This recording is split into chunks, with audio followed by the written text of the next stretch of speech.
Then we'll start 2:05. I hope that is in order with everyone.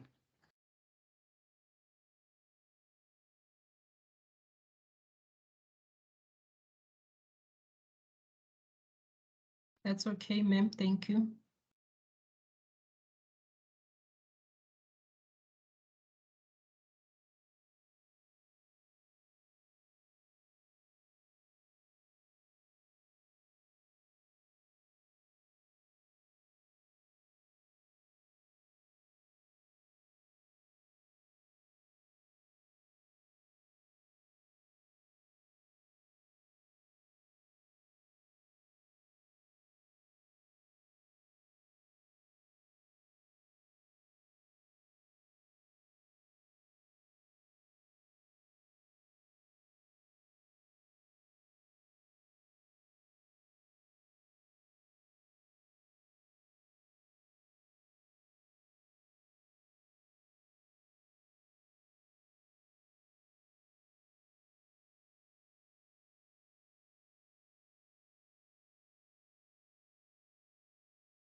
Good afternoon, everyone. Again, it is 5 minutes after 2 at the moment.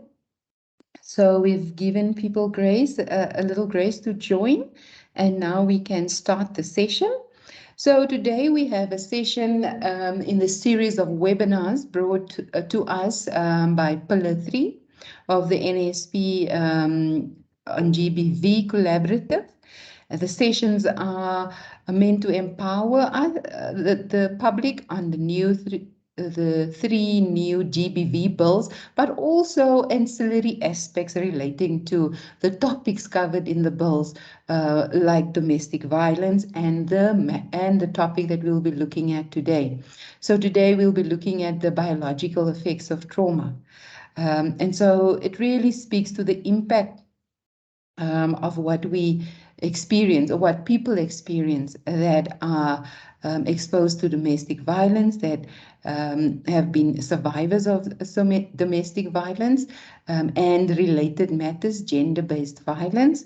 It speaks to, how our bodies, the impact on our bodies, the impact on our lives, and our physically or biological response to what we experience. And hopefully we will learn how can we create a more positive outcome in what we experience. How can we take control of how we respond to what we or people have experienced. So the person, our presenter today is Francesca Fonse. She has been the presenter on the topic of epigenetics, um, uh, speaking to the biological effects of certain things on our bodies, and how it impacts on our lives, and how we can have a better outcome if we change certain of our responses to triggers. And so Francesca is really a philosopher. She tells us of profession. She is the creator or founder of an organization called WIN, and WIN is meant to empower women that have been exposed to gender-based violence, um, not only emotionally, but also economically, financially, to empower them, to be all they can be. And I love that about the vision of WIN, to create opportunities for women that find themselves in that space. So Francesca is the founder of that, and she is going to then, like I say, talk to us today about the biological effects of trauma. Francesca, take it away.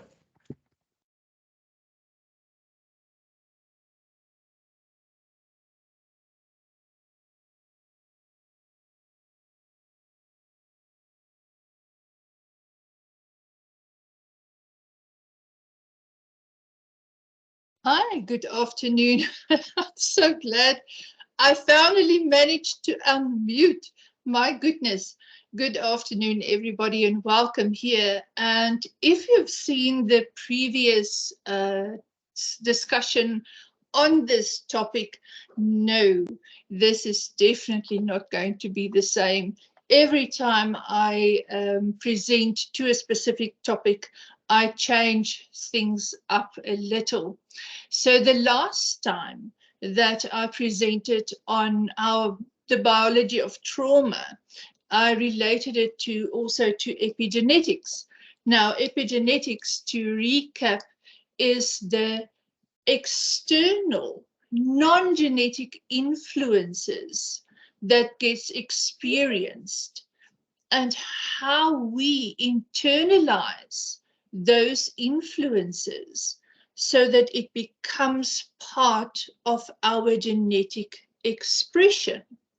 So when we internalize trauma, and that becomes part of our genetic expression in our genome configuration in terms of the expression and sequencing of our DNA and RNA, we create generational trauma and ancestral trauma.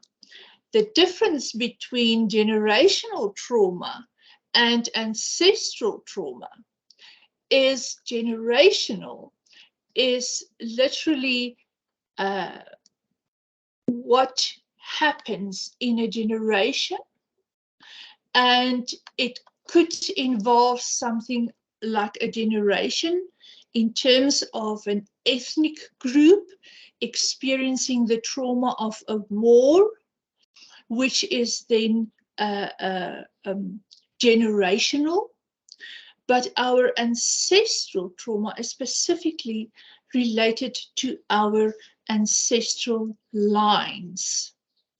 So if your great-grandmother had something happen to her which was very traumatic, and this is especially true for women, because women carry the trauma forward in the DNA and RNA, because at the moment of conception, there are 4 generations of female DNA present in the womb.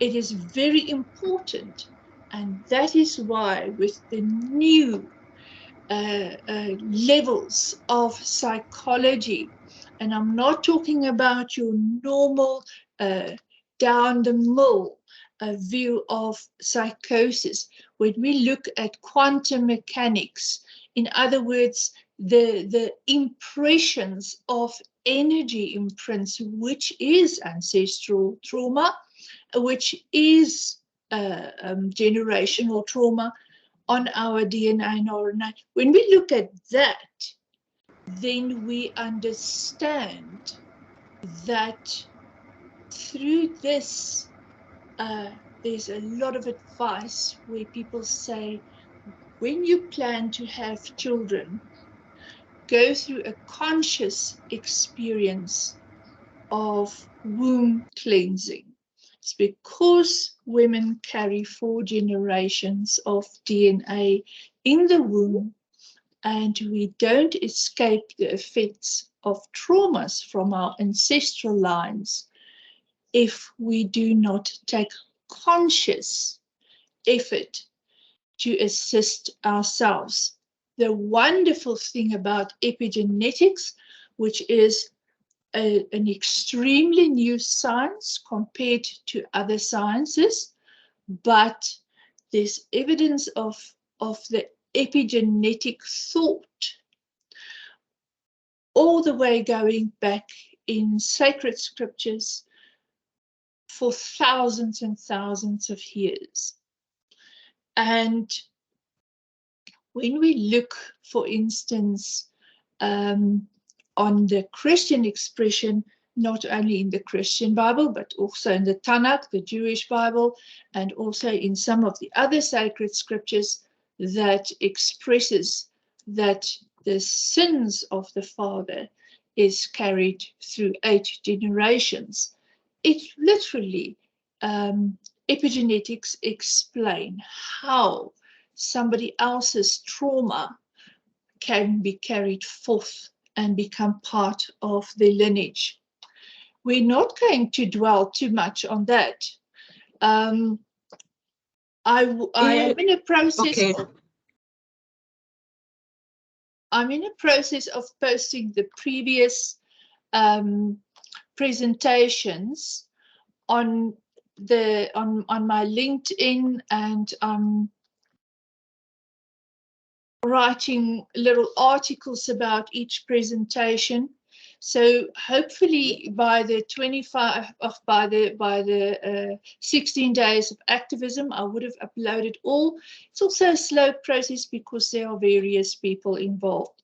So if you ever want to go back and look at the previous discussion, it was the one, I think it's either the 23rd or the 26th of August. Now, I'm just going to do a 3-slide recap, and so you can follow what I'm presenting today. On the left, we've got the physiology of the vagus nerve. The vagus nerve is basically your sympathetic system. Sympathetic, it's called because it is in sympathy to your survival. It's your survival reaction your flight or fright stimulus. It works with this area of the brain at the bottom here, the amygdala. And if you can see, when you get frightened, it is this pulmonary plexus that is in correlation with the heart plexus that gives you the fright, and immediately the messages is carried to your kidneys, to your adrenal glands that is found on the top of the kidneys, and your body is pumped full of adrenaline, and it shoots up here, and this is your inferior vagus nerve, your superior vagus nerve, and then your oblongata. Now you need to get to this pons area for the rationale of your abilities to kick in, so that you don't act just on a trauma trigger. Now, let's equate this to in terms of a domestic violence scenario. Somebody perpetrates or looks like they want to perpetrate violence, and you act from a defense or a trauma trigger, a defense concept or a trauma trigger. You start to become verbal, which aggravates this person even more, or you counter depending on their trauma triggers and say, no, no, no, no, and that gives them a sense of power, which can trigger them more. All those negative responses is when this vagus nerve is actually just trying to protect the body. It's really about the physical body. Your fascia system, which is the system on the right, is working with your parasympathetic nervous system. So if I can explain this a little bit better, your vagus system is that gas pedal on your vehicle. Now, let's say, and now you're high speed, and let's say your brakes don't work. You, as the driver of that car, needs to get past the trauma of realizing that the brakes is not working. I'm driving at a high speed. What do I do now? The what do I do now is the parasympathetic rationale, and it's carried in this system here on the right, and it works specifically in very close relation to your lymph and your liver. As you can see, your liver is on the left, is like it is not part of the main system, which is because it works really very responsibly and responsive with the parasympathetic nervous system, and the liver is covered in lymph nodes. So when you're in that car and you need to stop, your brakes aren't working, what is the best thing is to find an uphill that slows the car down, that you can slowly veer it off the ground and get it to a situation where it can come to a standstill. There's various things one can do. Now, similarly, when you have this trauma response through the vagus system, the fascia, which is our biggest sensory organ, by the way, needs to maintain that interconnection, and that is why it refers to the pons, because that's where the two systems can meet. It's the pons area, which is also called the temples. That is why when we stress and we rub our temples, we tend to calm down.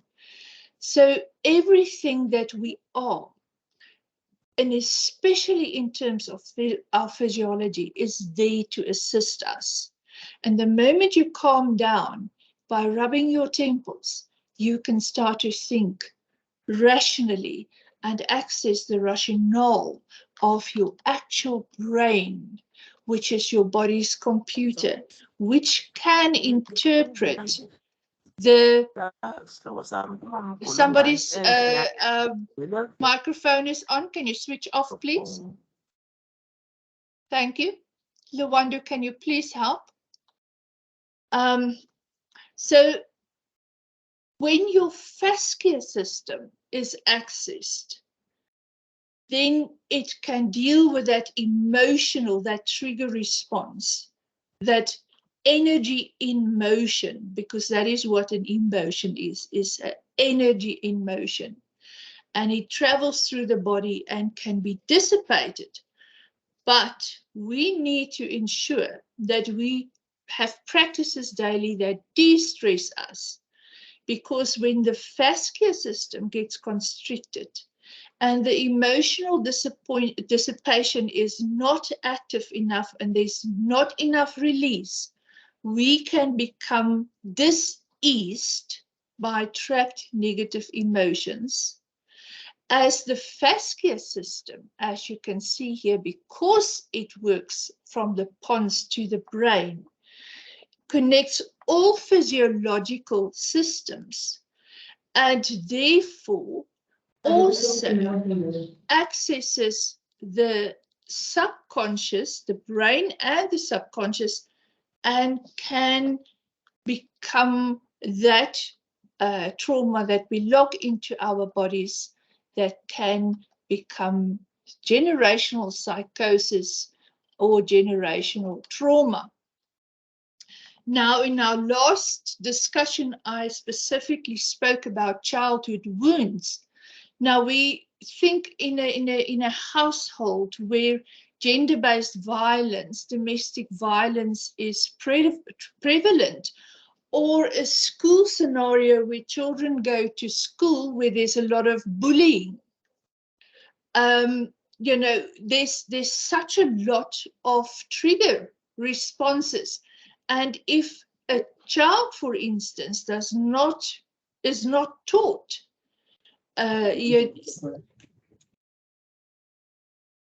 is not taught the tools to de-stress, that is when all these stresses get internalized and we carry them forth in our DNA and RNA.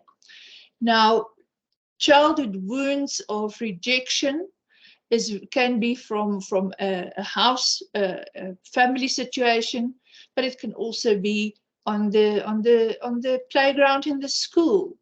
A sense of abandonment very often relates to the family environment. If the child is not protected or feels protected in the family environment. Betrayal, oh my, that is just when a child becomes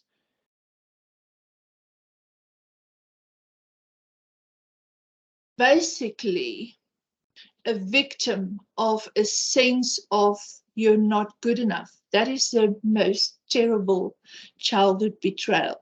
And I always say to parents, when your child does something that is not productive, and they're all naughty, please don't tell the child it is stupid. Please don't be derogatory about your own child, because that leads to internal betrayal of low self-value. You know, when we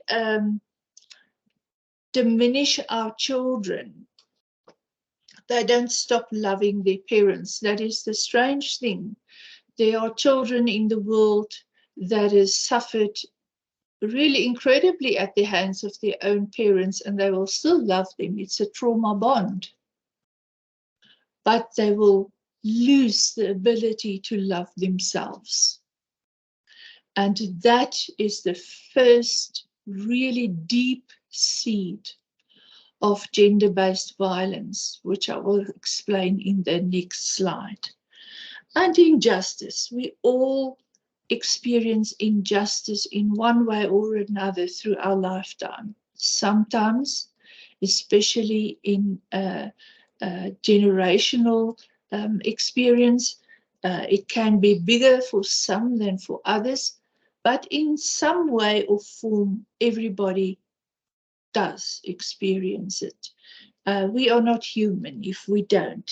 Every human experiences these aspects in one way or another. It is just that some experience it to the extent, and when they are not assisted to deal with it, that it becomes really an epigenetic problem. On the right is the formal epigenetic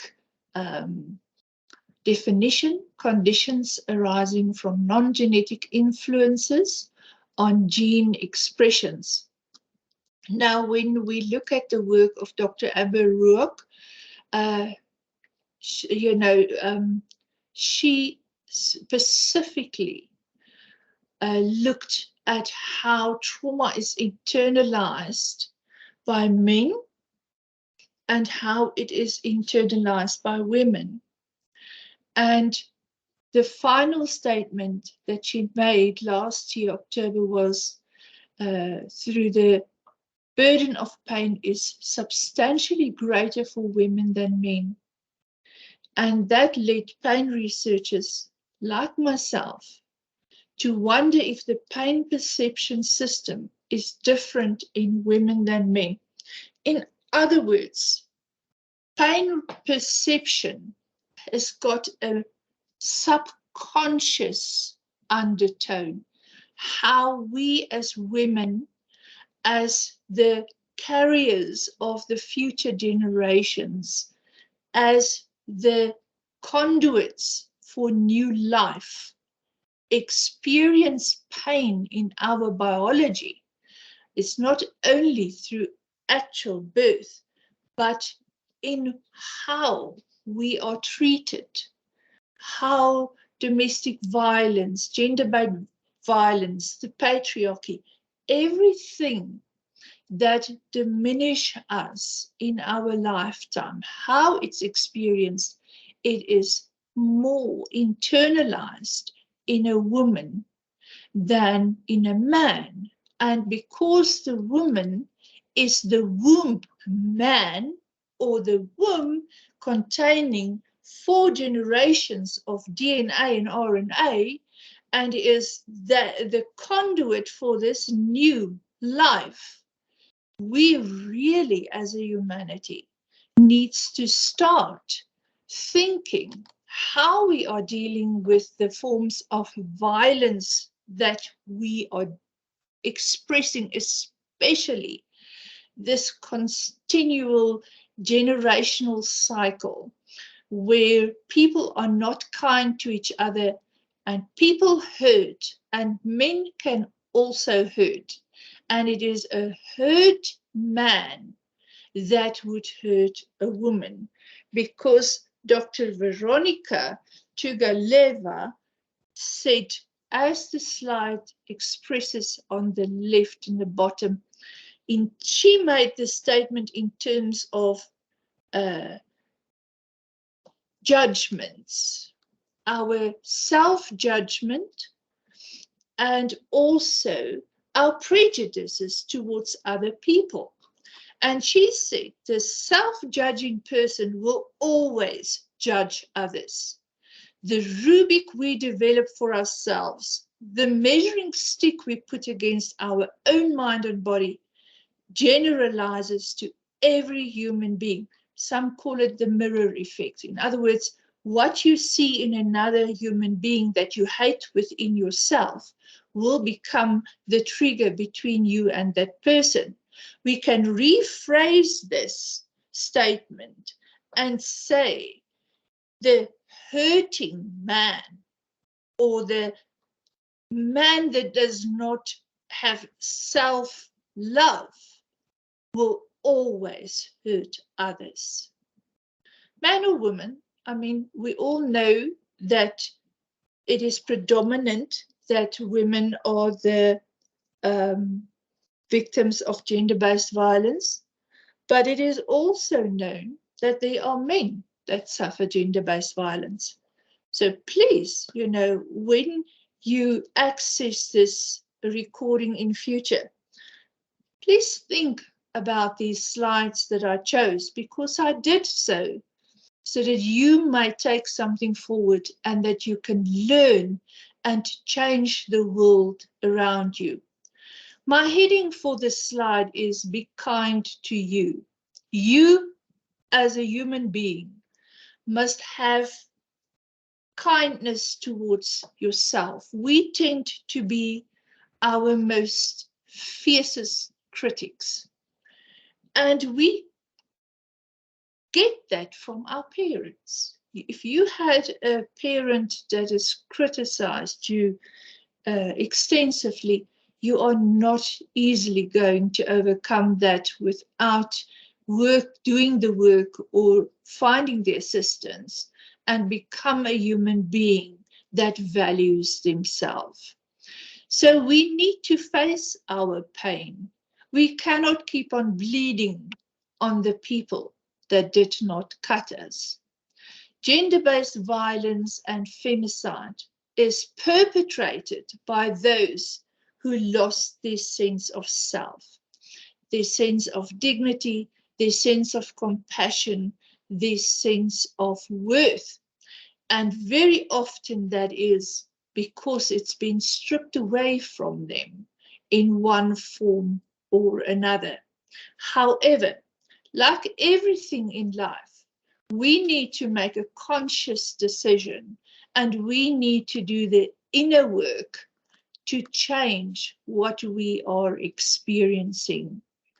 And we all know that despite the fact that trauma triggers are the immediate reaction of the subconscious mind, when the rational mind or when the situation is calmed down, all violent persons know they did something bad and they feel they are bad. It is an awareness within the self that they cannot escape, despite the fact that through ancestral violence or generational violence, that is an automatic response, and very often people feel they cannot control it. But the awareness remains that they have actually perpetrated something wrong. And on the right, the slide says the female being has been chosen by the Creator to be the portal between the spiritual realm and this physical realm, which is true, because she is the only force on earth which is powerful enough, and we're not talking about brawn, we're talking about spiritual power and the lineage that women must carry to navigate an unborn spirit or a soul into this planet. A man cannot do that. There's very special things about men, and there's very special things about women. And until the day comes where men and women can see each other as equal, understanding that there are many things that they can do alike, yet there are a few things that is given upon males and upon females that make them uniquely male or female, and respect that within each other. Until that day, we are not going to get control on the scourge of gender-based violence or domestic violence and femicide. So I want to, and this person that created this slide asked the question, so tell me, why do we not treat her as such? I have no idea who created this slide. It came to me through Pinterest. They didn't put their name to it, but I think it speaks to all of us. Very quickly, we can recapture the various forms of trauma, which is also a recap from the last talk.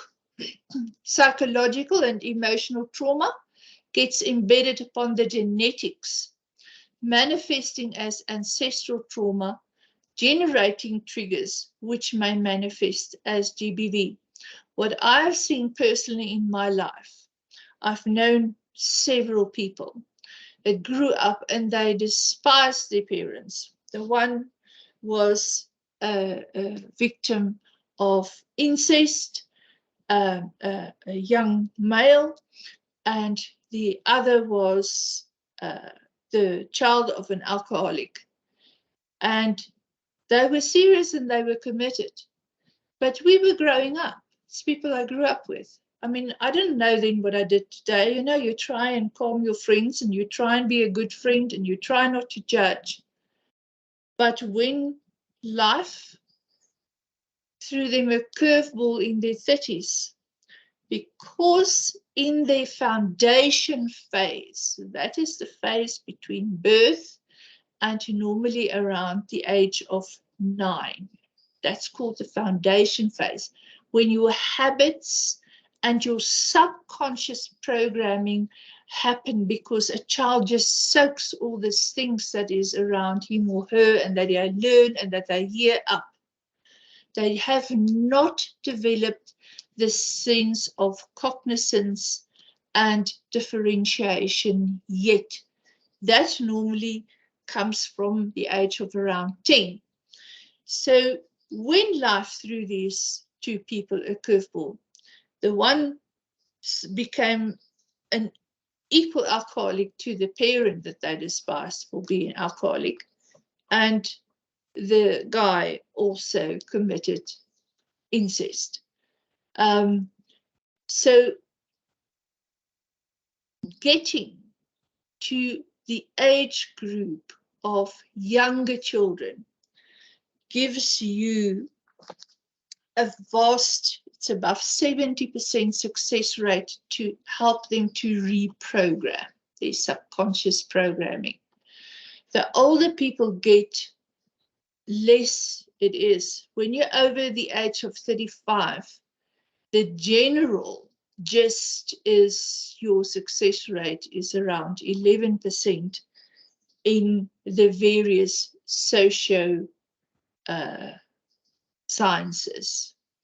So when we look at the various traumas that a person can go through in their lives, and very much related to gender-based violence and femicide, because women's, you know, very often we think gender-based violence, domestic violence, femicide, we think only man, woman.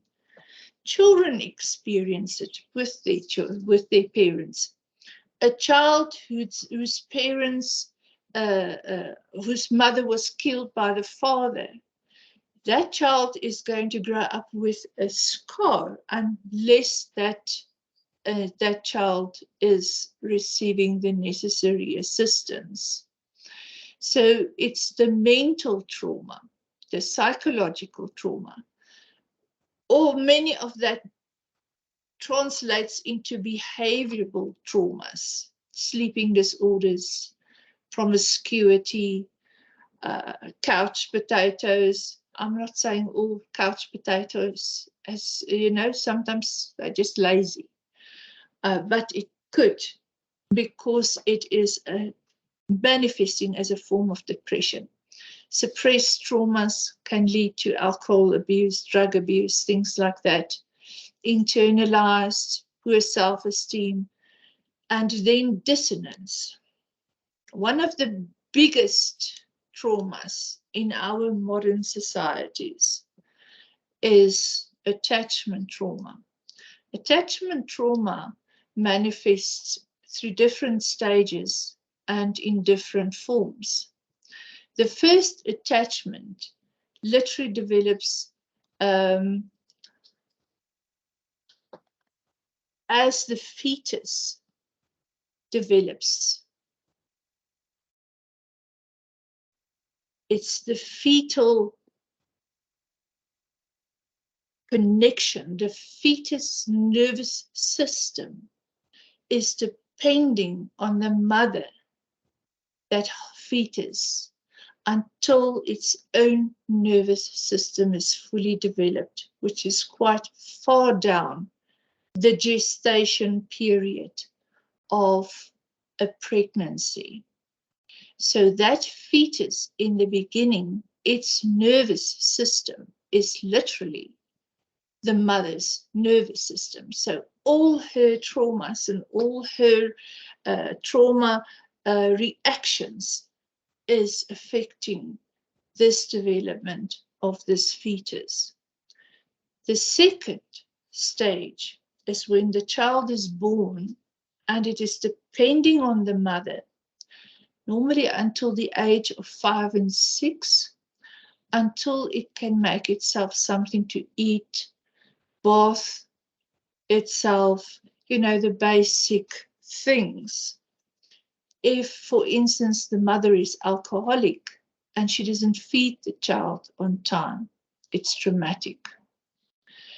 If she neglects the child, very often alcoholic mothers has got also dealing with depression, very often postpartum is also something that can be linked to epigenetics.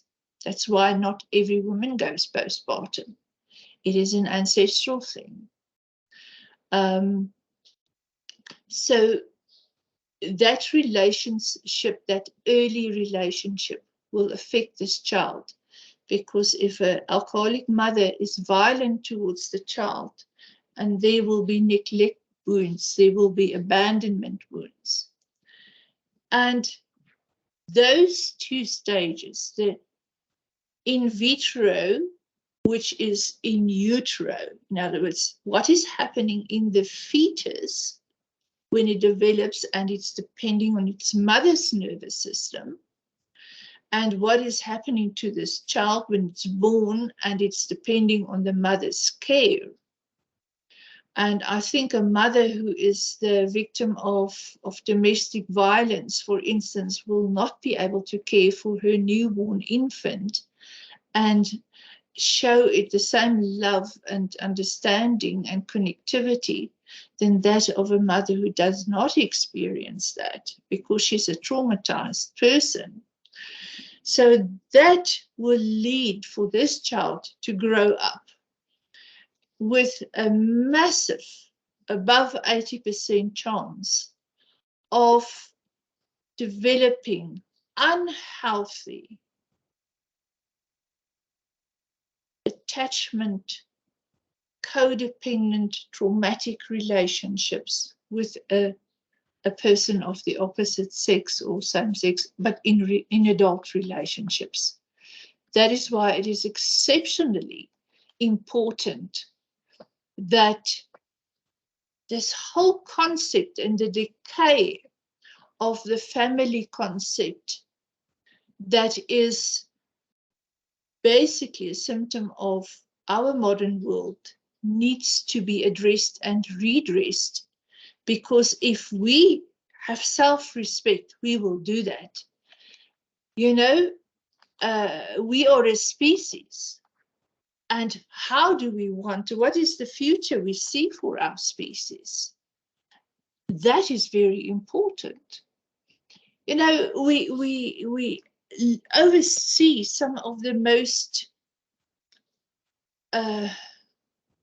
crucial things to our survival.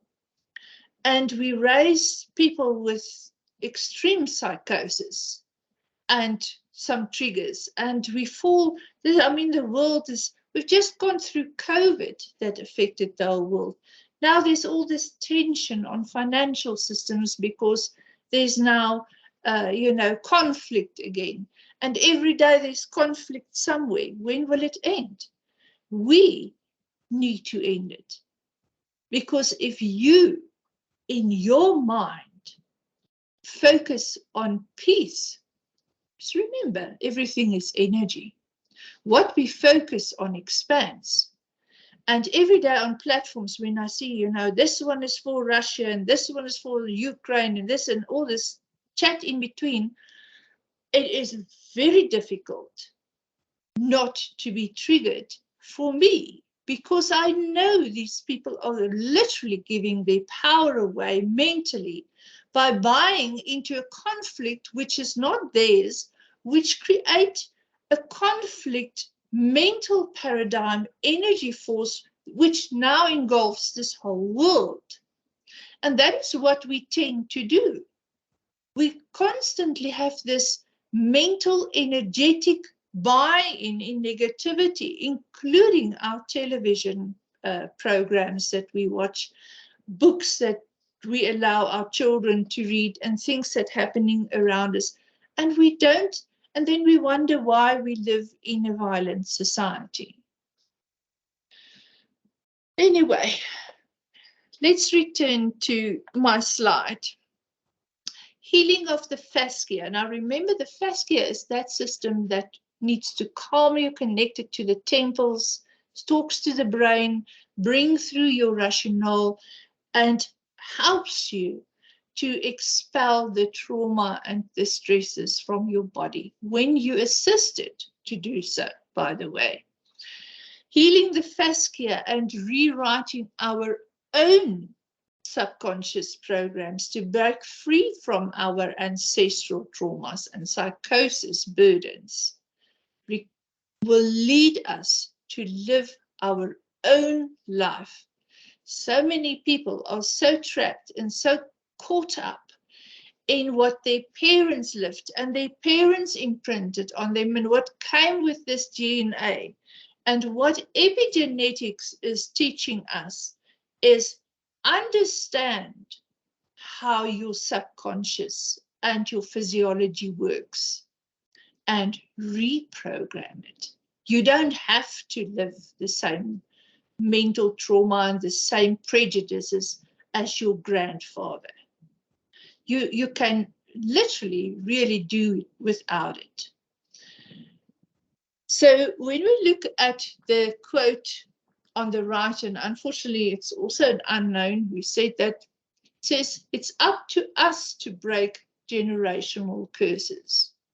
When they say to you it runs in the family, tell them this, me, is where it runs out. You don't have to retain that negative buy-in. You don't have to retain the negative behavior. You need to start focusing on you and fix you. And if everybody starts fixing themselves, the whole world will get healed. So really, I mean, here we have a quote from Lao Tzu, the man who wrote The Art of War. And yet he said, music in the soul can be used, can be heard by the universe. I want to say music of your soul or of the universe can heal your body. And I will get to that just now. As you know, the vagus nerve is a sensory nerve that starts at the base of the brain, as I showed you, and travels down both sides of your body, connecting your organs where cellular memory is stored. We really have to see that we live not only in our mind healthily, but we also try and, live as healthily we can so that our physical body is also healthy. You can work on your subconscious traumas and you can clean all this stuff that's not yours. But if you don't heal your physical body to the extent that you can, you're always going to have to work for a lifetime.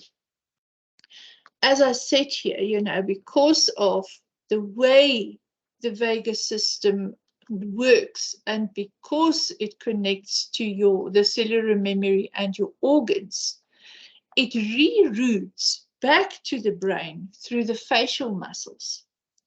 Hence, at night, we clench our teeth when we're asleep. And so many of us don't even understand when we visit the dentist or when we wake up in the morning and we feel all the stress here and sometimes you bite your tongue in the night and you know you've been biting and so on, because you feel it. So working with the fascia and the parasympathetic nervous system unlocks the secret of our current stresses and the genetic trauma manifestations that is inherent to our DNA and RNA. We need to understand it.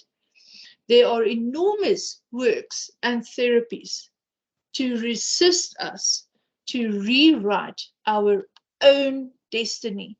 I most definitely don't want to carry all this stuff, going on in my own ancestry forward. I mean, if I did, I made a conscious choice. I like peace. I like rationale. I like intelligence.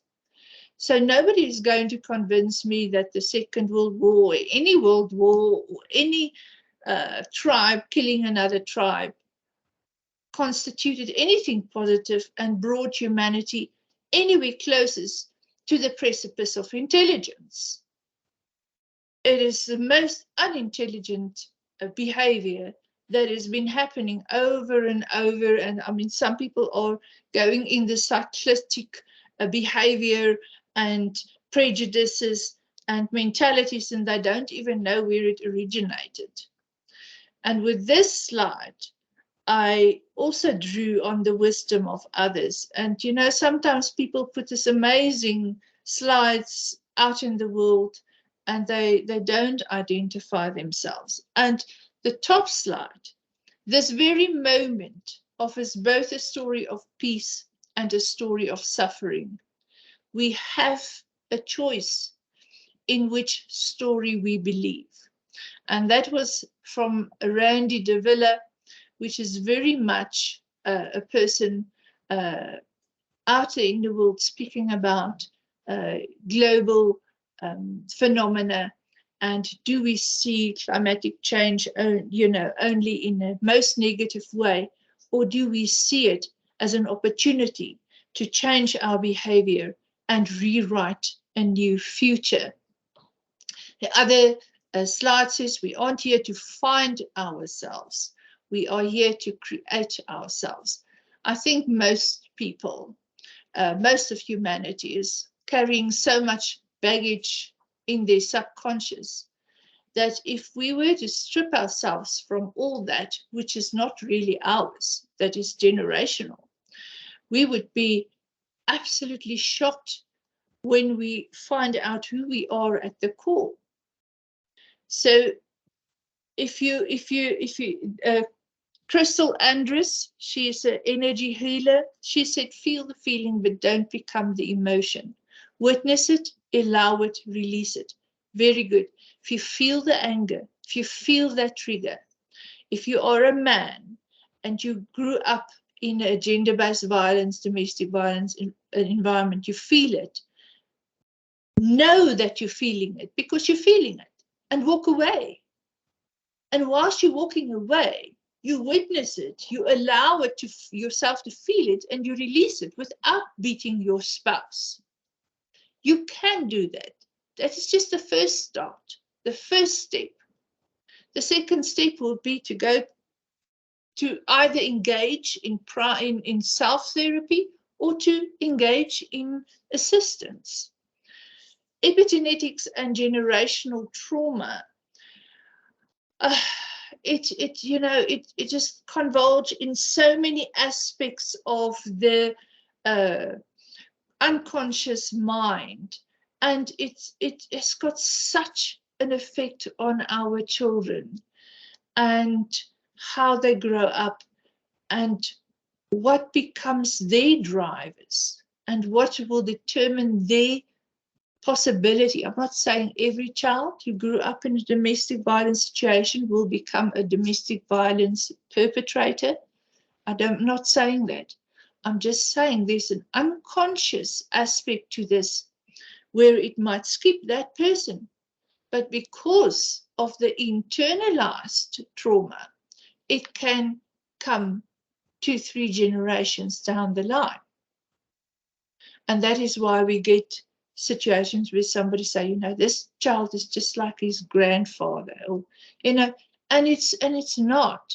It's because we don't understand our own energy imprints and how they work in terms of our physiology.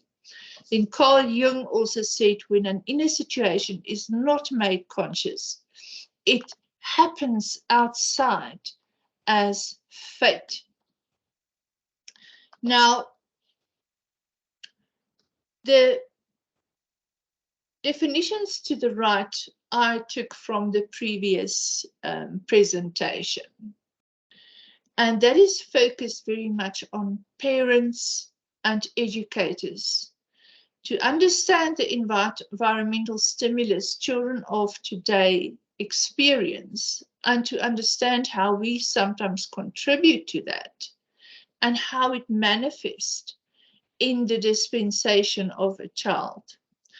What I wrote on the left is really excellent advice, and we will come to the deprogramming in a moment.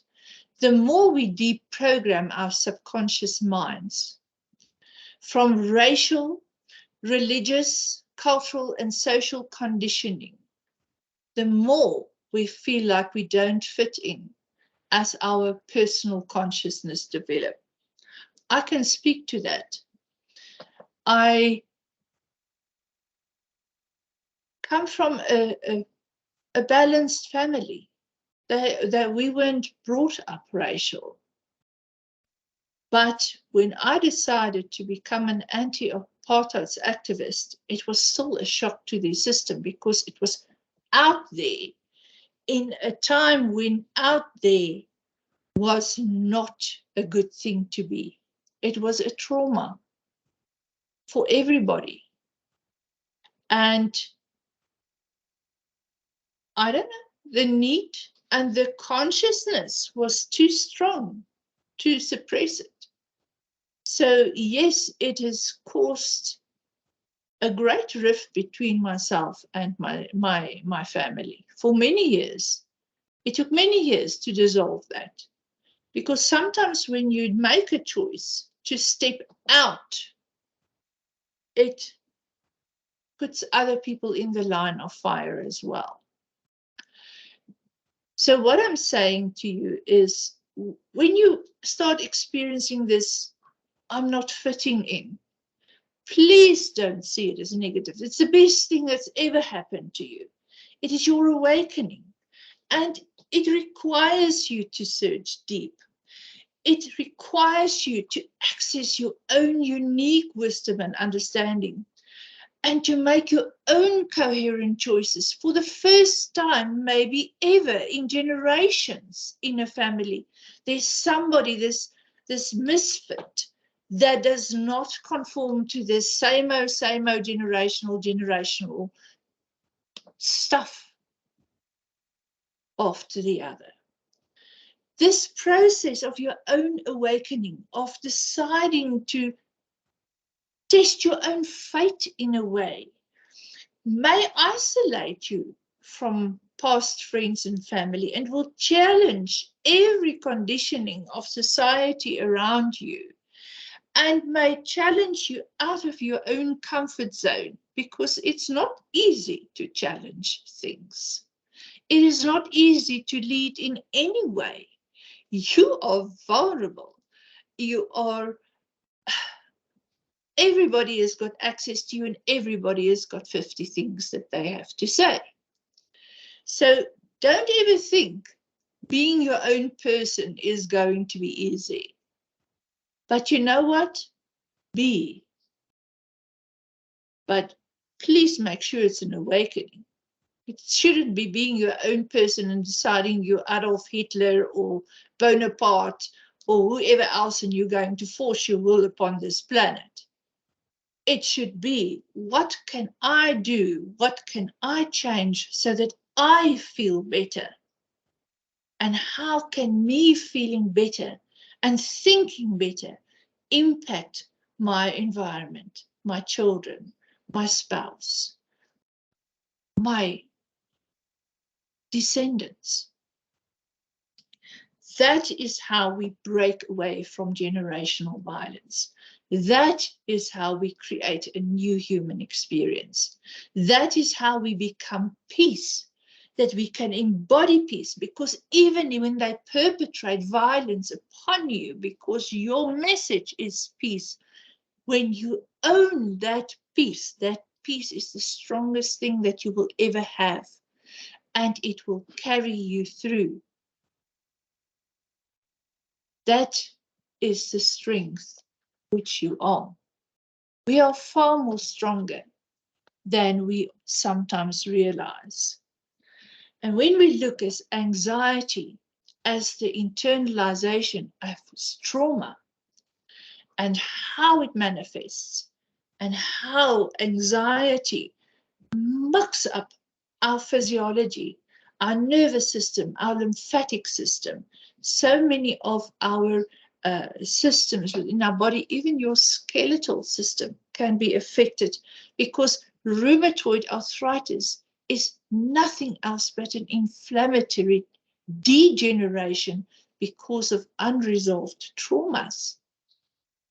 Yes, age does play a role, but now science is realizing that our natural degeneration, because we are aging, is far less than the degeneration that is carried in our genes, our DNA expressions, our RNA configuration in the genome, because we are now carrying trauma into hereditary diseases, cardiac diseases, vascular diseases, diabetes, obesity, Parkinson's, Alzheimer's.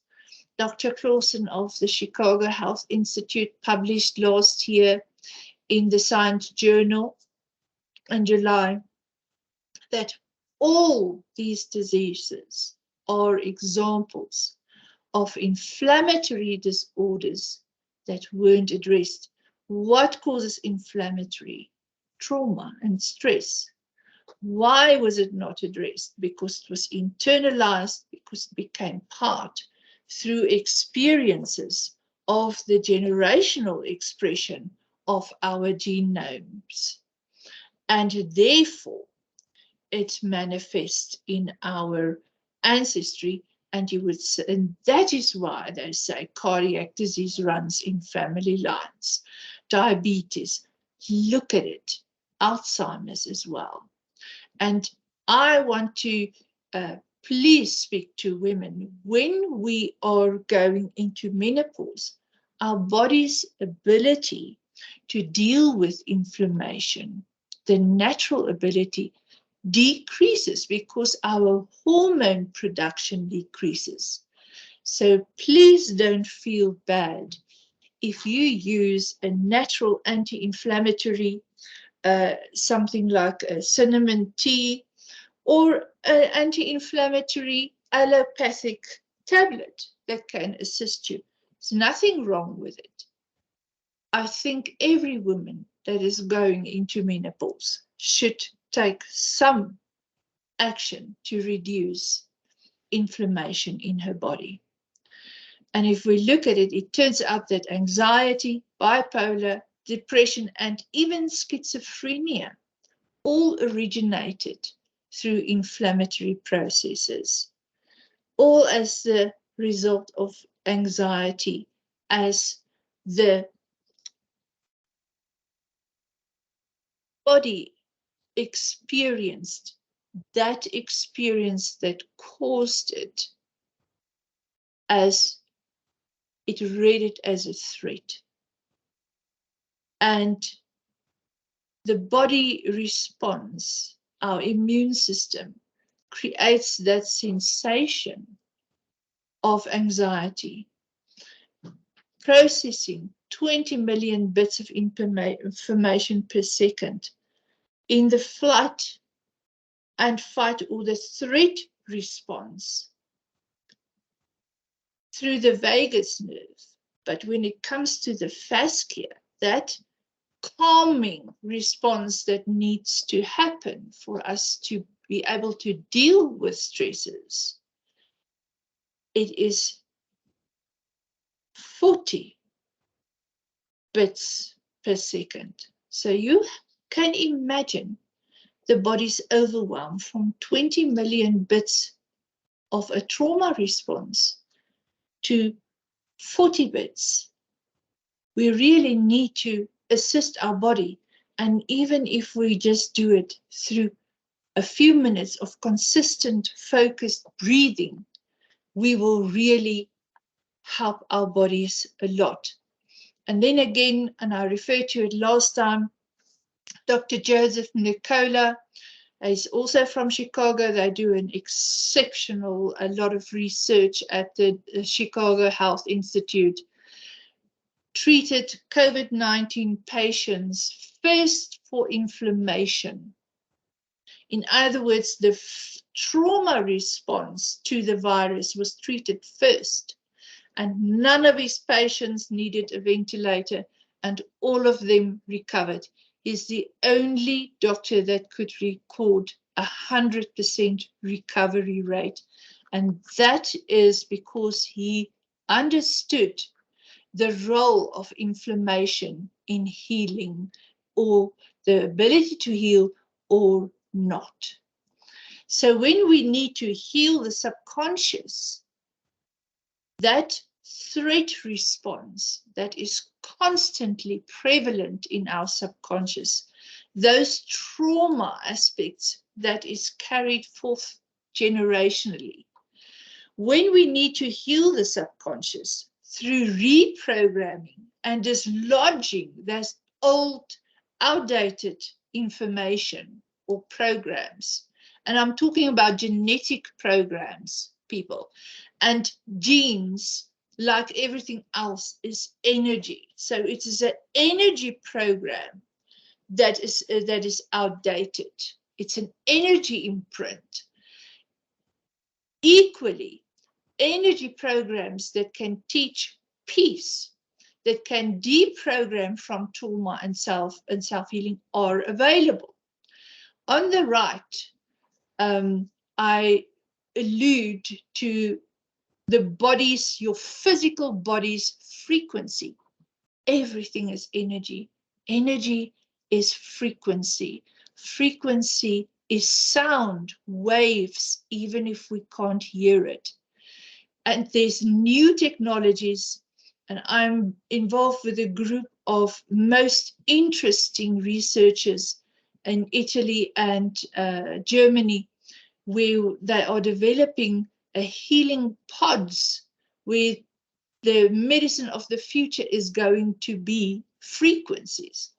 So some of these frequencies are called binaural icosonic tones, or Rife, and solfeggio frequencies. Solfeggio refers to the person that discovered them and the ratio that is named after that person.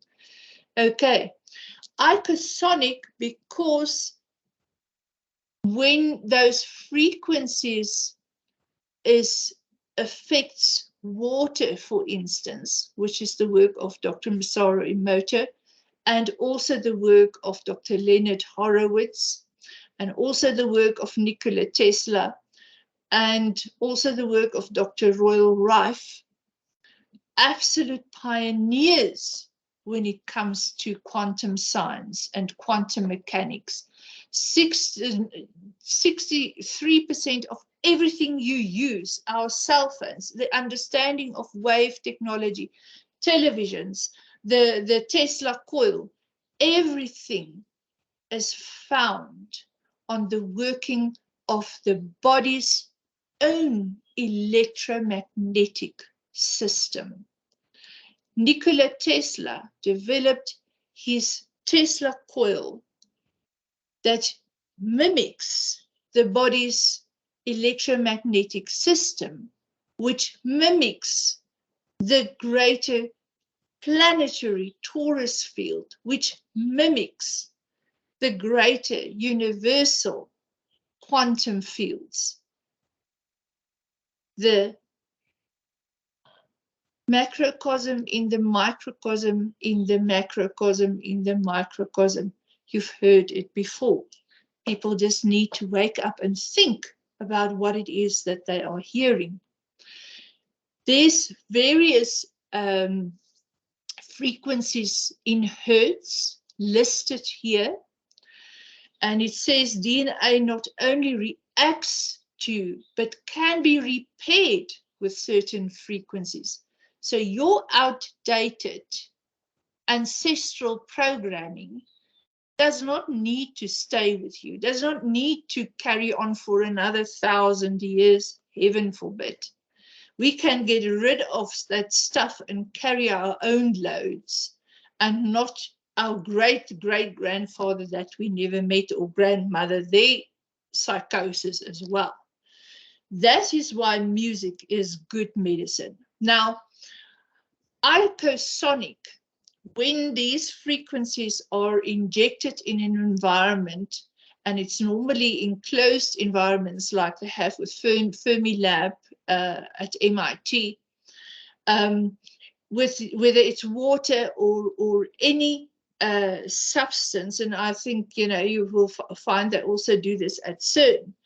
When they look at how photons react when it becomes a lower frequency, in other words, a manifested frequency, these beats mimic the icosahedron.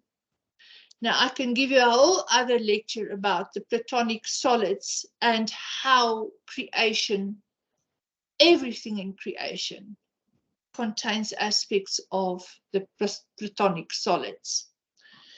But that is why it is called icosonic, referring to the fact that when you can see a configuration of that frequency, when it is measured in a visible format through the light spectrum, it forms the ratio of the icosahedron. That is why it's called binaural icosonic frequencies. So when you look at the work of Dr. Masaru Emoto, he did a lot of work on water. And as you know, our bodies are between 87 to 95%, depending on how hydrated you are, water. And water is an incredible conductor of energy, and water itself is a form of energy. So when you look at what he taught, when he abused water, when he had his students go to a water in an isolated environment and shout negative things to that water every day, and the other water, the same student will go to that water and will compliment that water. And they did this over a period of time. When they froze the water and they inspected the molecule under a microscope, the water that suffered the abuse became very, very distorted, the molecule and the configuration and how it looked. Whereas the water that was treated with respect formed these perfect, some look like snowflakes, but very often the icosahedron configuration. So now how that relates to gender-based violence, can you imagine you are walking around, you're 87% water, somebody abuse you verbally. Remember, not all gender-based violence is physical. Somebody tells you you're not nice, you're not good looking, you're this, you're that. Your own self-image is low, and now you begin to self-talk. The effect that will have on your physiology over the long run.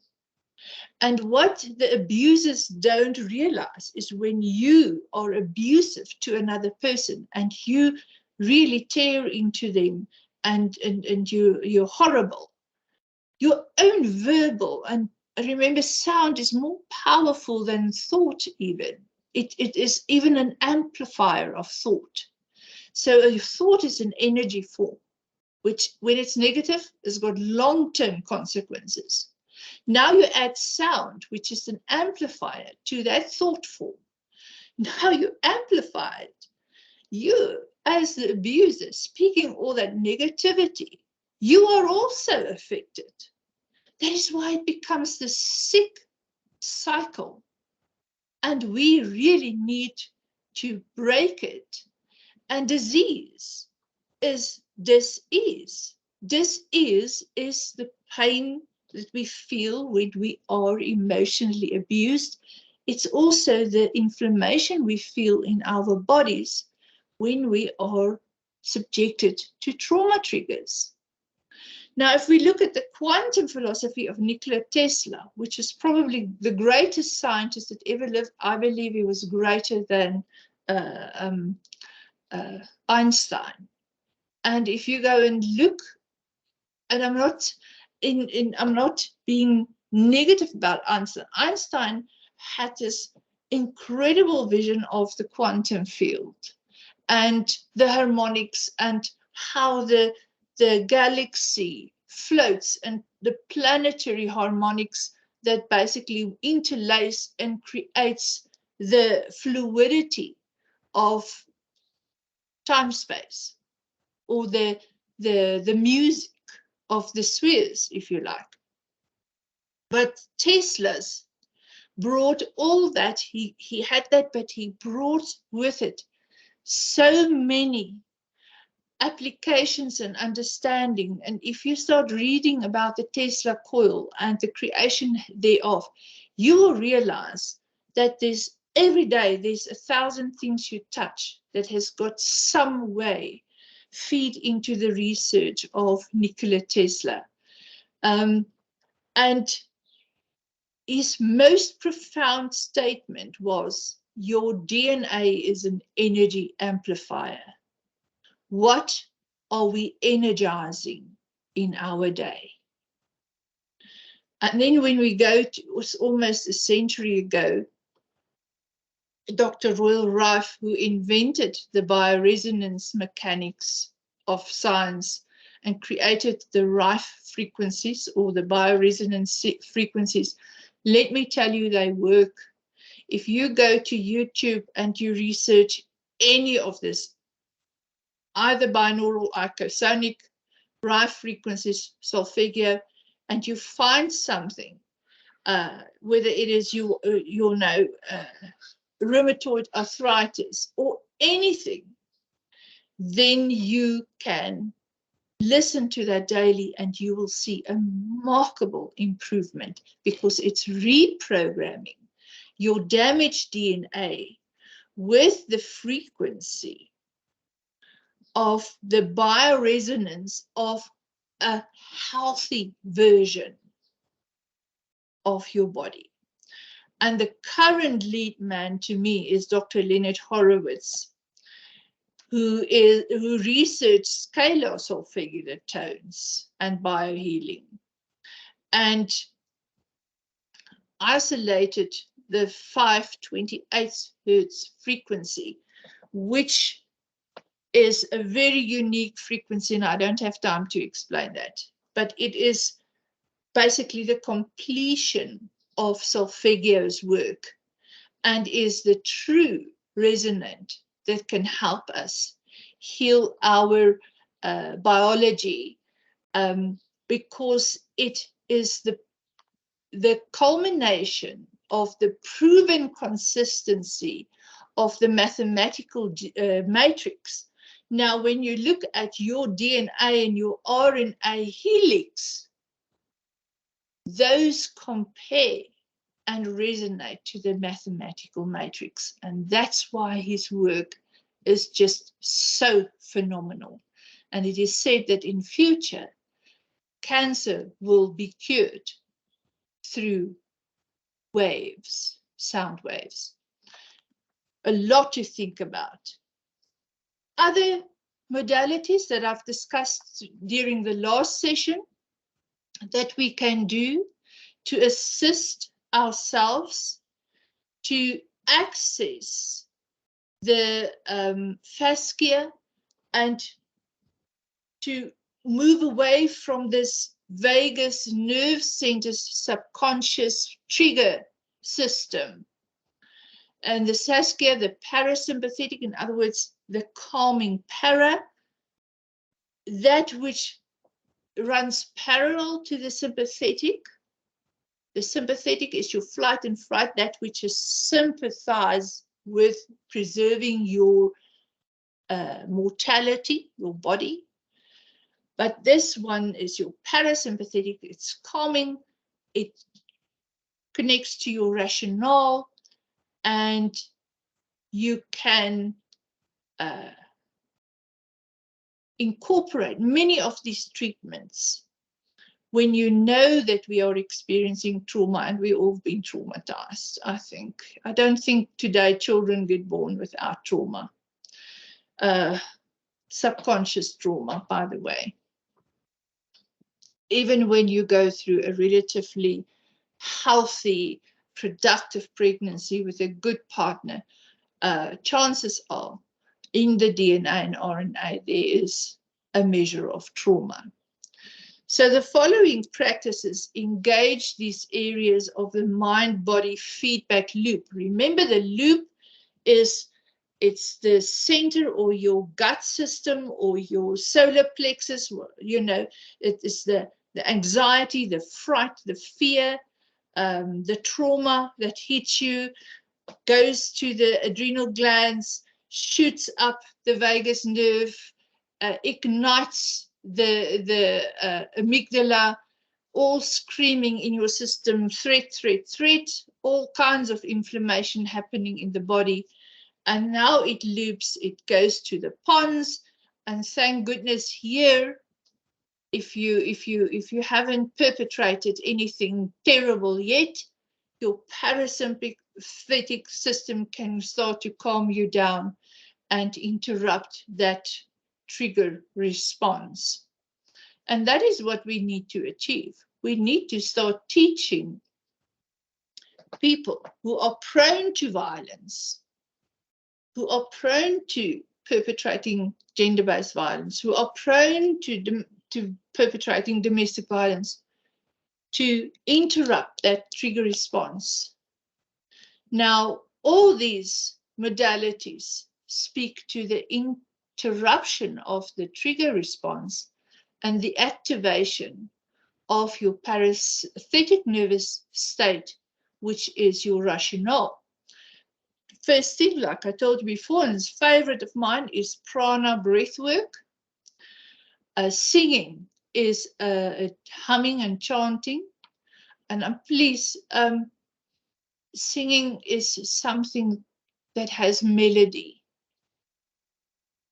You need to access the scalar range of your voice. Exercise of physical movement, especially something like going for a walk out in nature, walk down the street, cool off. Cold exposure, go for a cold swim if you have a swimming pool, or have a cold shower. The grounding meditation, excellent work on this was done by Thich Nhat Hanh, that died a few years ago, where you can walk barefoot and you do grounding and you can close your eyes, and I promise you, you become so tuned in with nature that you won't fall. You will know where you walk, and you are literally buying into your own awareness, creating new cellular pathways, creating a new understanding of your subconscious. And then there's also this important gut, because your large and small intestine is very important to both these nervous systems. And therefore, eating microbiomes, like yogurt, plain yogurt, or not the sweetened and flavored yogurt. There's a new yogurt that I found. This is a plain yogurt, and then at the bottom there's like a fruity stuff. So it's not mixed, it's not flavored, but you mix it up, but it's still got all that goodness of microbiotic plain yogurt. Exercise and physical movement. When you exercise, when you're a gym goer, please just don't go there in gym. Oh, I want to grow my muscles, you know, I want to impress Rafael or whoever you want to impress. Go there with the consciousness of, I am improving my physiology. So, and thinking, you know, I'm improving myself, so that the energy concept of your action is actually positive beyond just the physical attraction. Then there's the EFT, or tapping as it's called, the emotional freedom technique that is applied by schools in Brooklyn, in New York. They had a problem with drugs. This specific school, you can go and research it online. They started EFT as a compulsory activity when the day starts, and within 6 months, the drug lords moved away because no student was interested in buying drugs anymore. Sunlight is good for you. Vitamin D, very good for you. Self-compassion. That's what I was referring to when I'm saying to you, you know, we come with so much that people projected us, that mirroring and sometimes negative verbal abuse, a gossiping that, you know, whether you deserve it or not, but doesn't matter. And now if you buy into all this negativity and your self-talk is negative, start every day doing something that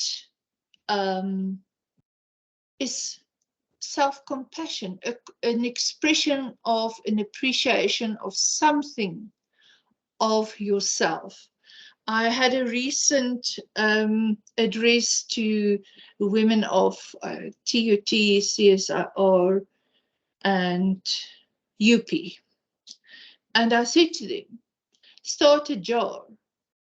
When you are traumatized, start a jar, and every day take a word that is positive, that starts with the initial of your name, and put it in that jar and see how the jar fills up. That is such a subconscious positive trigger. For instance, my name is Francesca, so I would put in a word like faith, you know, in the jar. It's very positive. And if you see the jar fill up, it's got an excellent way of motivating you and building your self-esteem to realize something. Sorry, I just need to take a sip. That relates to you, just the first letter of your name. And it's got such a lot of positive words that can be connected to it.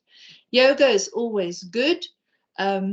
We've known that for decades and decades because yoga stimulates the nerves and especially the parasympathetic nervous system. Essential oils, if you can go for a massage with essential oils, deep tissue massage, it doesn't help. They smooth and they, you know, it's this the Swiss effleurage massage. It's not going to do it. You know, trauma is stored deep into the tissues. So it needs to be a deep tissue massage. But you can bath in essential oils. Be kind to you. Smell that color, scent. All those things are very positive. And try and laugh as much as you can. In one of the most traumatizing periods of my life, I made a point of letting me and my children watch comedies, because when you laugh, you release a lot of stress. You breathe deeper when you laugh, unknowingly. Your heart rate regulates and your blood pressure stabilizes, and you can get rid of the inflammation and the trauma response that way. Very good to laugh a lot. And as I said, my favorite modality is breath work. There are also other therapies to get rid of internalized stress.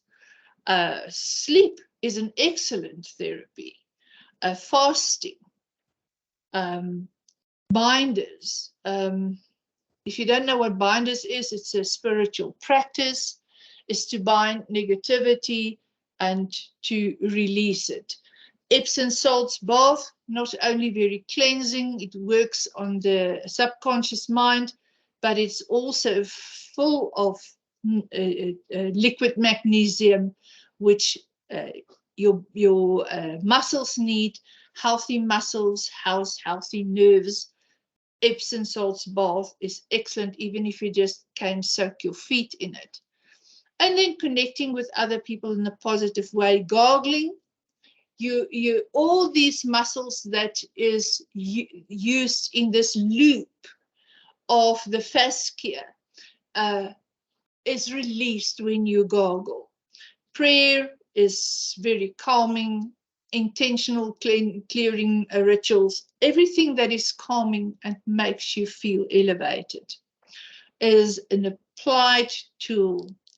So these are tools that can create new learning experiences also, not only in a household, in relationships, but also for children. It is a fact that people who apply breathwork, EFT, and some of the, and mostly all of these tools have a higher academic performance rate. It is also, it takes the stress out of the family environment. So not, it enhances learning skills. And let me tell you, somebody that is depressed and engage in self-care to remove that depression will not commit suicide. That is a fact. It's a recorded fact. A person through depression with small little acts of self-care daily can get themselves out of depression and can get themselves away from suicidal tendencies and thoughts. Now, the slide there says breath work. We have the power to regulate our nervous system by the ways that we breathe. The best breath work, Wim Hof is an excellent, they call him the Iceman. From the Netherlands, please research him, excellent. He works with the cold and the breath work to regulate healing and to get rid of the trauma responses. So that is, but it's conscious, it's controlled, and you work with your diaphragm. It's not this breath work that I remember when we did physio, this physical training at schools when I was a child. This, you must pull in your diaphragm and you must, it's so uncomfortable. When you come into this world, your lungs feel better when your diaphragm does the work. That is the correct breath work that is referred to. Breath work relaxes the nervous system because it oxygenates. Oxygenates is a natural way of flushing toxins and stresses from the body. It expedites and induces calmness. It heightens self-acceptance. It is good for your mental health, your immune function. It alkalizes your blood and decreases inflammation, because inflammation raises the acidity of the body. And acidity leads to gout, rheumatoid arthritis, osteoporosis, all those degenerative aspects to the physical aspect of your body. So when you alkalize your blood, and it's through breathing, but you can also alkalize your body through drinking a slice of lemon in water. So often, when you do this breath work and you have this conscious engagement with yourself and your own health, it can lead to spiritual insights. It creates oxytocin, which is the happy hormone. It aids your creativity because it spikes your learning skills. You feel more connected to your own life, and it increases mindfulness, presence, and a deeper appreciation. I promise you, if you have a family environment where there's conscious tool implementation to be more healthy, and remember now, look at breath work. You don't have to go and run 5 miles, because when you do breath work for 10-20 minutes, not only does it relax you, but that oxygenation at blood levels flushes toxins. When you flush the toxins, you balance your weight ratio naturally. You don't have to do the strenuous workouts. And it is a relatively calm and not so over the top active engagement. And you can do it in 10-20 minutes if you have time constraints. So I'm telling you, when families engage in undoing generational triggers, undoing their own triggers that they've built in their lifetimes, teaching their children good tools to cope with stresses, there's no way there can be gender-based violence and domestic violence. And here's my last slide, where I say, own your subconscious mind so that you can own your future. And there's a group that's called the Elite Revolt, and it's a very spiritual group. I don't know why they go for revolt, but I suppose it is to show the intention is not to go through the normal mold. Your mind is programmable, and if you are not programming it, somebody else will program it for you, be it your ancestors, be it the TV that blares all kinds of violence, be it the political environment in your country and all the negativity in the media. At least do something so that you can deal with that better.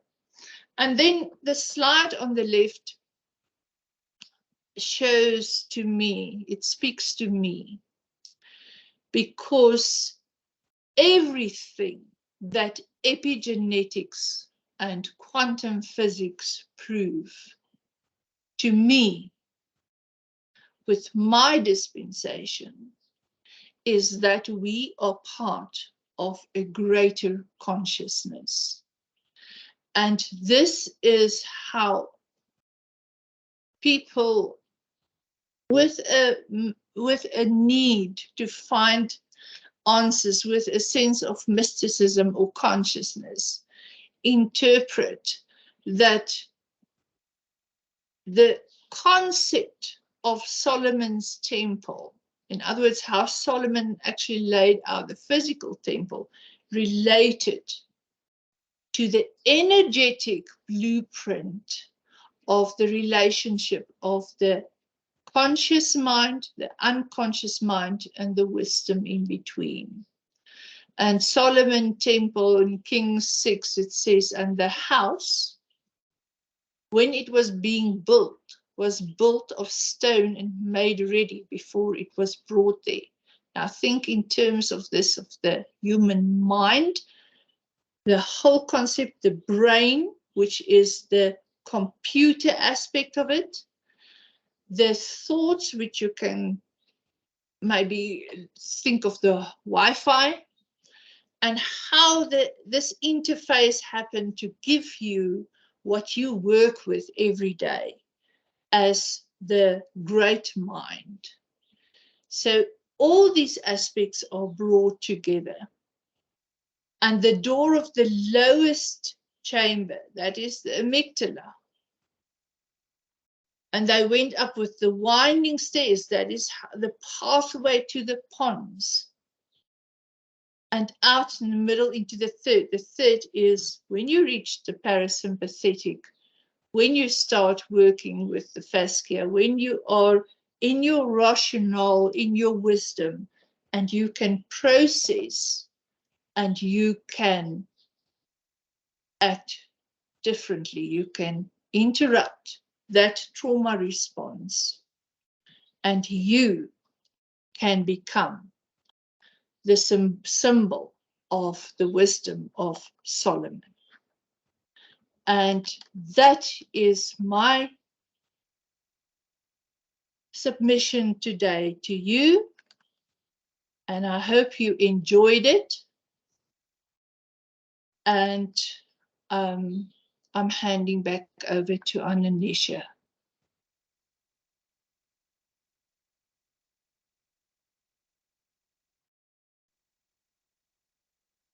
Ananisha, did I talk everybody to sleep? No, you didn't. No, we are still here. No, ma'am. Yeah, yeah. Not at all, ma'am. We're still here.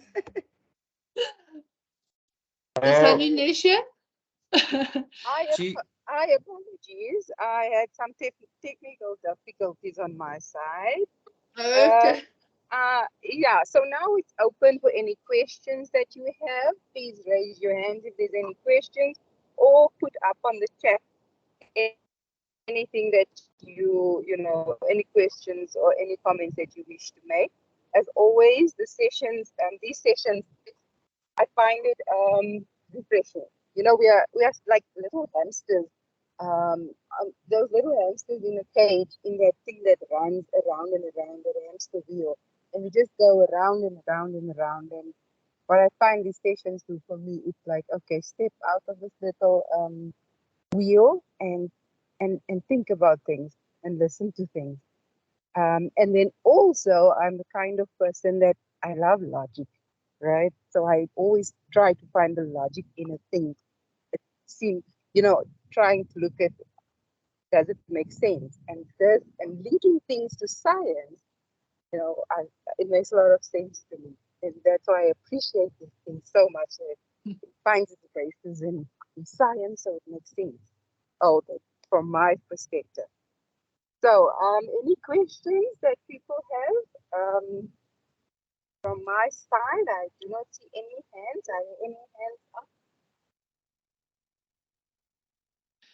Okay, I would like to add, whilst we're waiting, and give people a time to think of something that they might want to ask.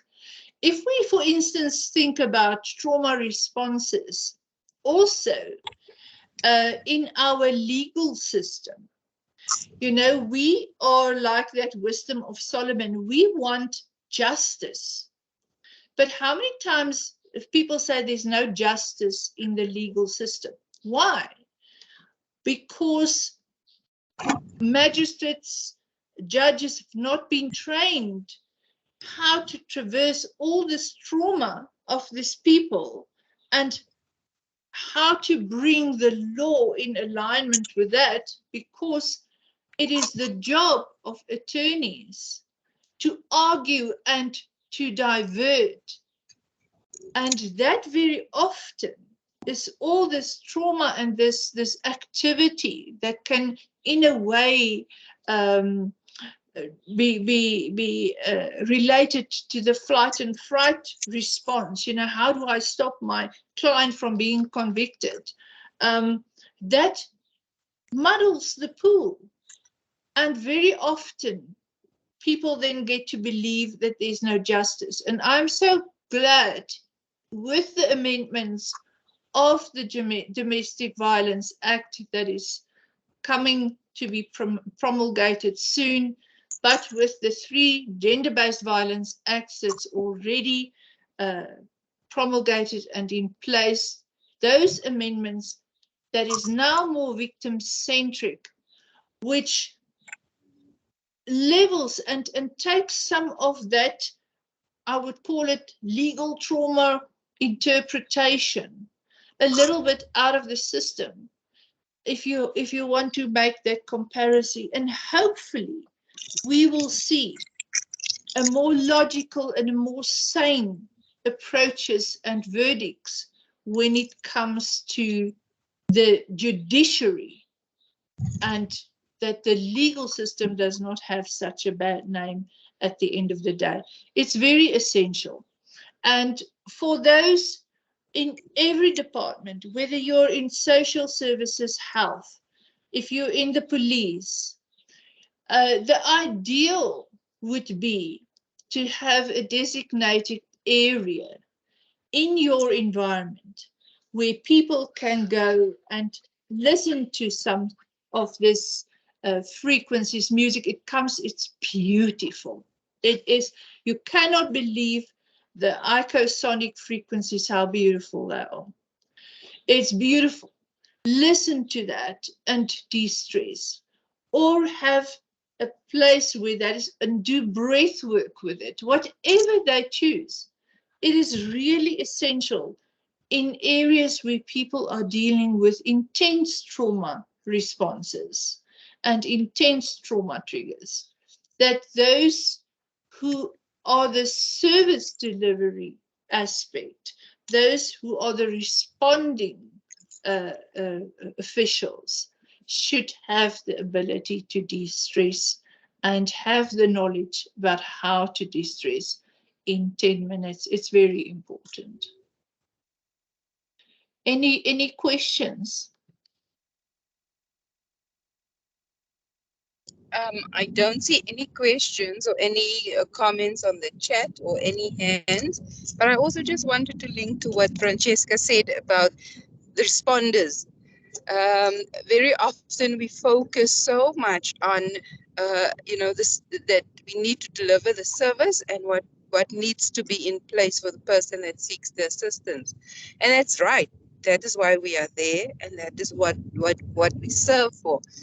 But we also need to consider that it's a person that responds, and so it's important that that person also, listens to this and take that time to consider what the type of things that Francesca has done. Take time to breathe. It is important, because then that person will deliver a better service and respond better when survivors of GBV comes to them. Absolutely. And I read a comment from Varney Moodley, and he's referring to the victims of violence during the Apartheid era.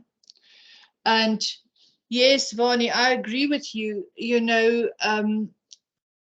is something that concerns me, because I'm not going to go into that era, but I mean, I was married to a black business frontman, and he was not a South African citizen. So I think his history kind of got forgotten because of that. And last year I was asked by the ruling party to write about it. And I'm in process of recording that history. It's very often people who weren't that closely connected to the consequences don't understand the trauma levels involved. And, I think by about 1998, I was beginning to heal. And then there was this wave of the Boeremag again. And up until 2002, when they were arrested, I know how I felt. And, the stress about your children's safety and things like that. There's so many levels. And as I said in the last presentation, we need to heal. And I agree with you, because the TRC didn't do it. It was like ripping off the scab and giving you a band-aid. But we need to do the work. We as a society, as humanity, we need to do the work, because apartheid, and I think Nazism, any very destructive condition like that, has had impacts on everyone to certain degrees.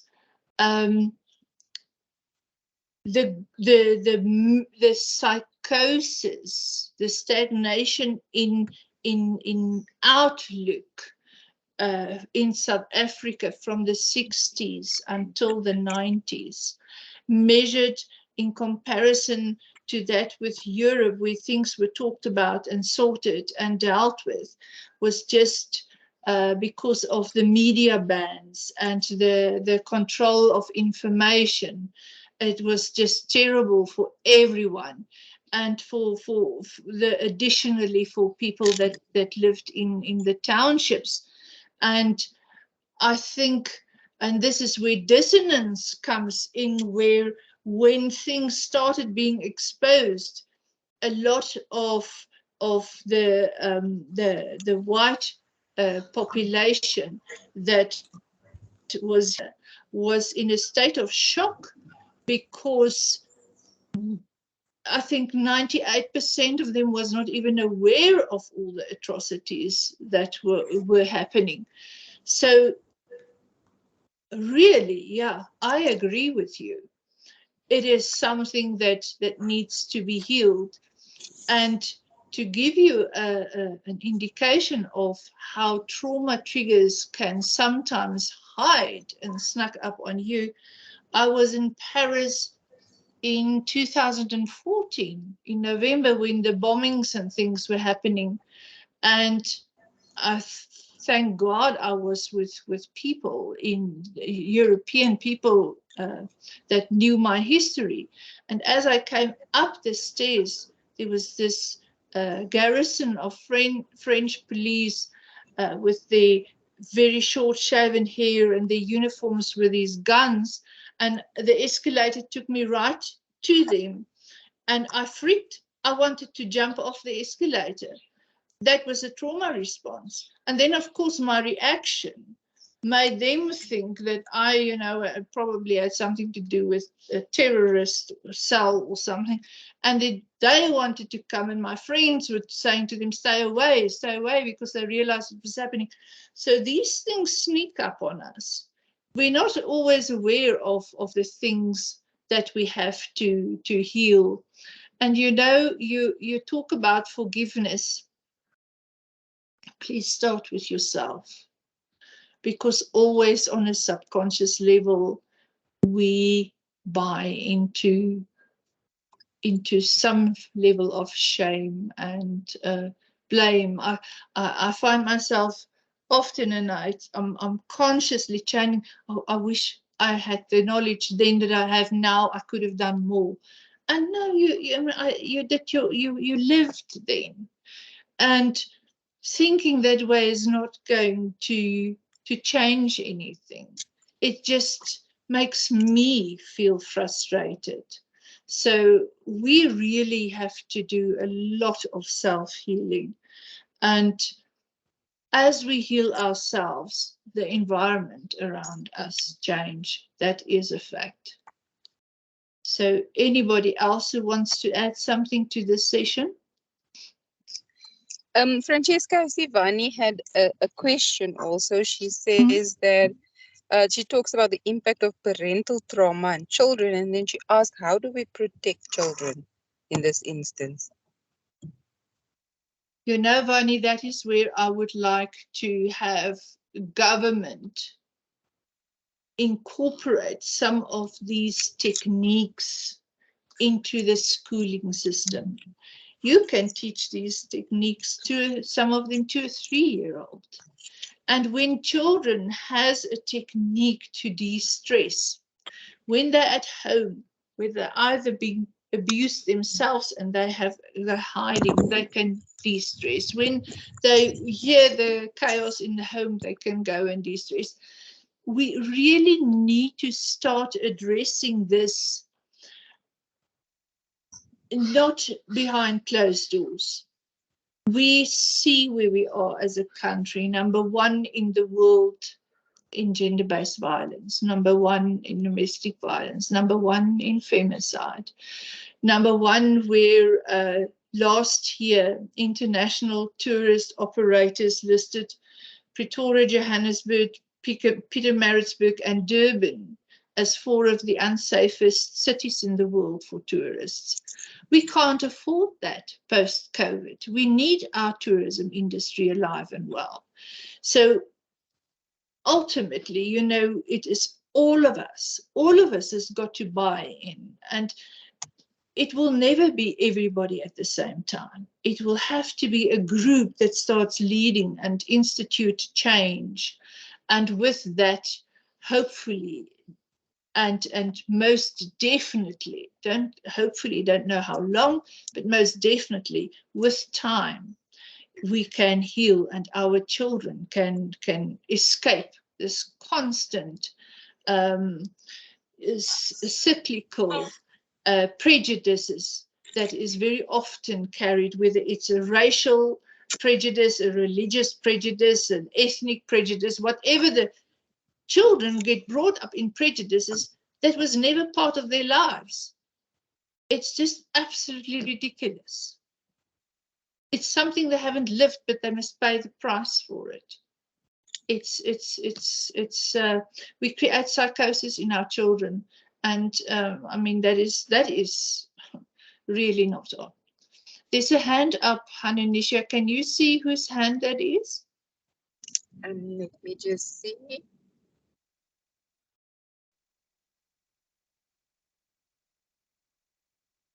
You're most welcome, Vani. Not from, is it Petron? Oh, it's Petronella. Petronella, please proceed. Hi, good afternoon. Can you hear me? We can, Petronella.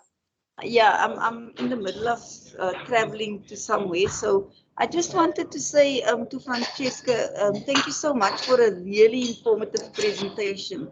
I think this is one of the areas I believe is under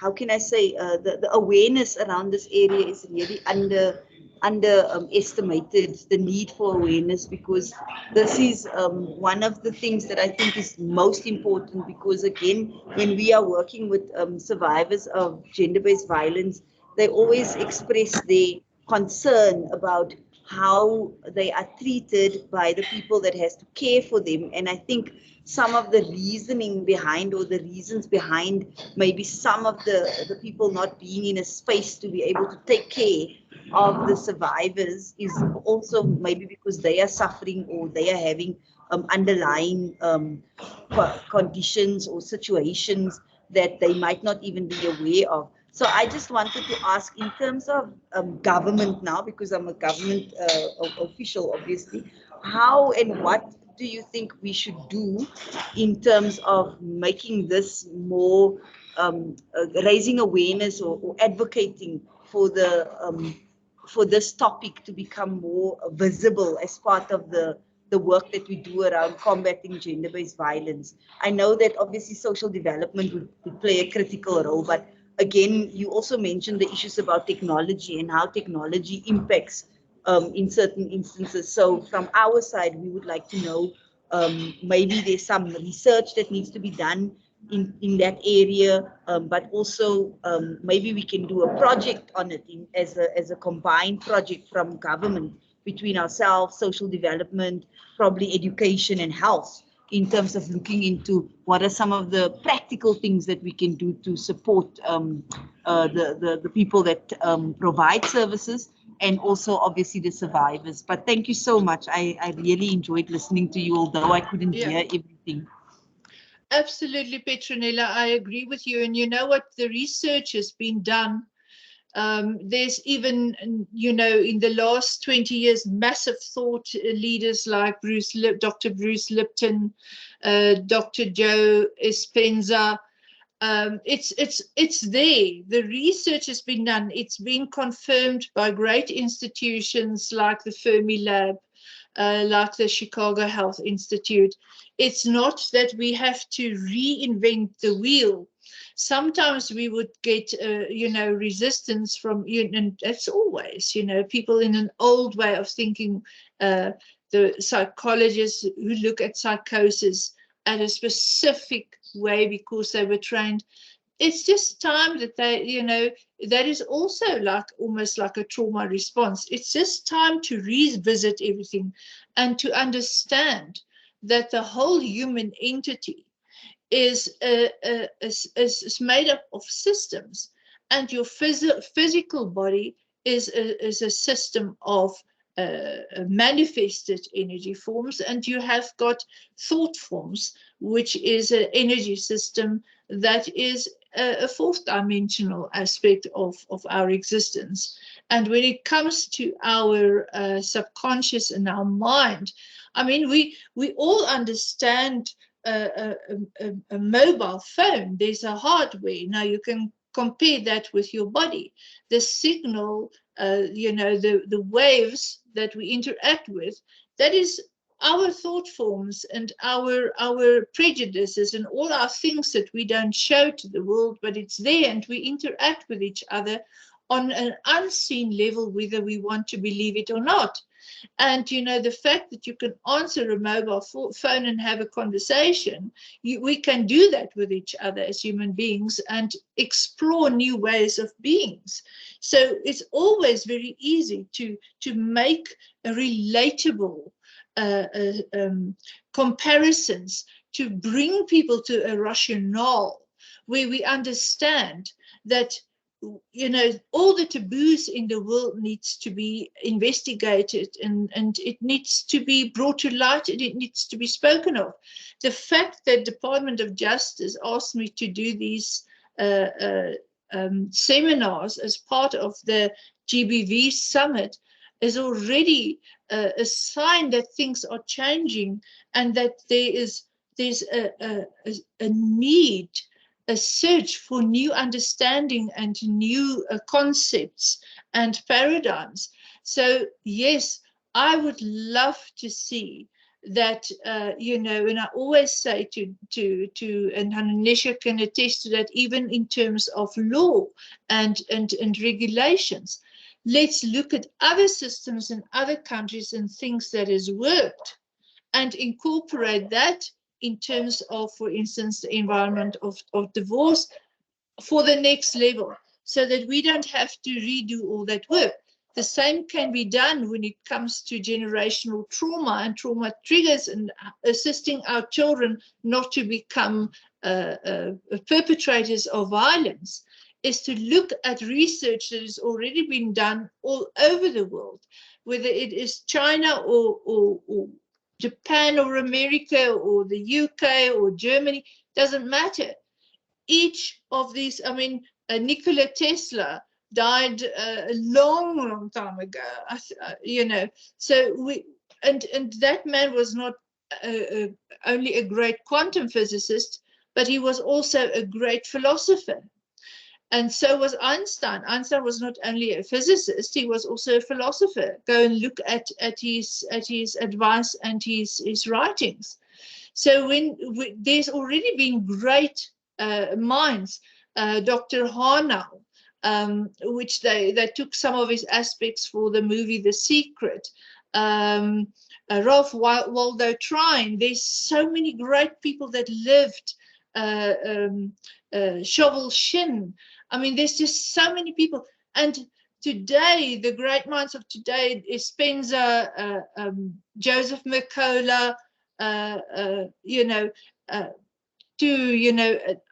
I've written books that were published in the States, and I got great recognition in the States. I don't get the recognition in my own country.